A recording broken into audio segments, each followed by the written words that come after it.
50 Democrats filed to remove Trump. The IMF warns of global recession. Maloney gets torched. Book banners lose. And DeSantis launches a food show. Wild day. Good evening. This is the Commonwealth Report. News for the public, not the powerful. You can follow us at commonwealthreport.news. Did Democrats just pull the trigger on the 25th Amendment? 50 House Democrats, led by Judiciary Committee ranking member Jamie Raskin, filed a bill Tuesday to create a 17-member commission empowered to examine Donald Trump's mental and physical fitness for office.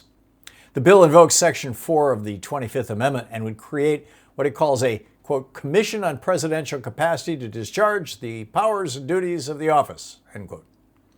It would order a full medical and neuropsychological examination of the president. The commission is designed to work around J.D. Vance by using Congress's authority to create, quote, such a body as the law provides. It's a quote from the 25th Amendment. But here's the reality check. Even if the bill somehow cleared a Republican-controlled Congress, Vance would still have to agree to remove Trump temporarily. After that, two-thirds of both chambers would have to vote to make it permanent. More than 85 Democrats have now called for Trump's removal since he threatened that a whole civilization will die tonight during his Iran standoff. It's a long shot, but a democracy that doesn't even try isn't much of one anymore. Will Trump's Iran war blow up the global economy and us too? The International Monetary Fund dropped its verdict Tuesday, and it's ugly. The IMF cut its 2026 global growth forecast and issued a stark warning. Trump's war in Iran is pushing the world economy toward the edge of recession. In the best case, if the conflict ends quickly, global growth falls to 3.1%. In a prolonged war scenario, it drops to 2.5%. And in the worst case, with oil averaging 110 a barrel this year and 125 next, global growth collapses to just 2%. That's the recession threshold. It's only happened 4 times since 1980, most recently during COVID. Qatar's economy is forecast to shrink by 8.6% this year, Iraq by 6.8%, Iran by 6.1%. The IMF titled its report, Global Economy in the Shadow of War. Treasury Secretary and billionaire Scott Bessent dismissed the damage as a small bit of economic pain. Of course, he's a billionaire, so he doesn't care. Tell that to working families, though, who are already getting crushed at the pump and the grocery store. Trump turns on Maloney and torches his last European friend. He called her a great leader just 1 month ago. Now he says he was wrong about her.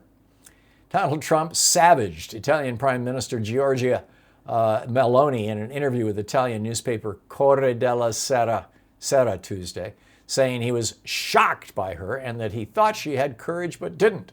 What set him off?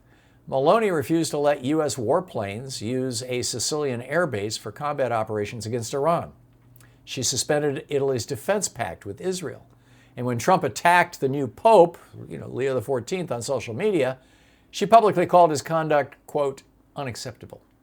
Trump fired back that she was the one who is unacceptable, claiming she doesn't care whether Iran gets a nuclear weapon.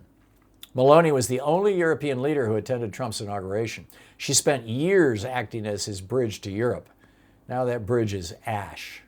When a U.S. president has burned through every ally we've ever had, the world takes notice, and not in a good way.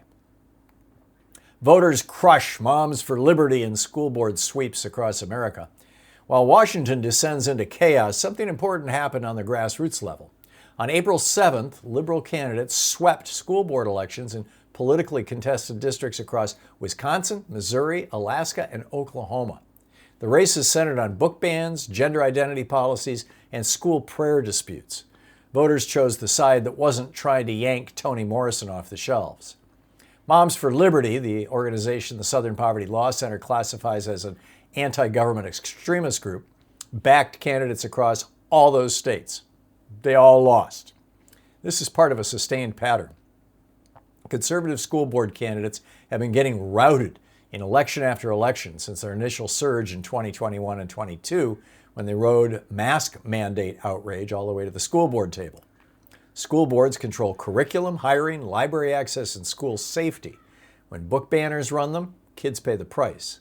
When communities push back, though, democracy works. And right now, It's working. New York City Mayor Mamdani bets big on the city's run grocery stores. New York City Mayor Zohran Mamdani marked his first 100 days in office Sunday with one of the boldest proposals any American city has put forward in years. He's moving forward with his campaign promise to open 5 city-run grocery stores, 1 in each borough, by the end of his term.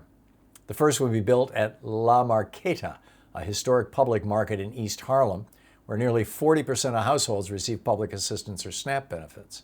The first store carries a price tag of around $30 million and is expected to open by the end of next year.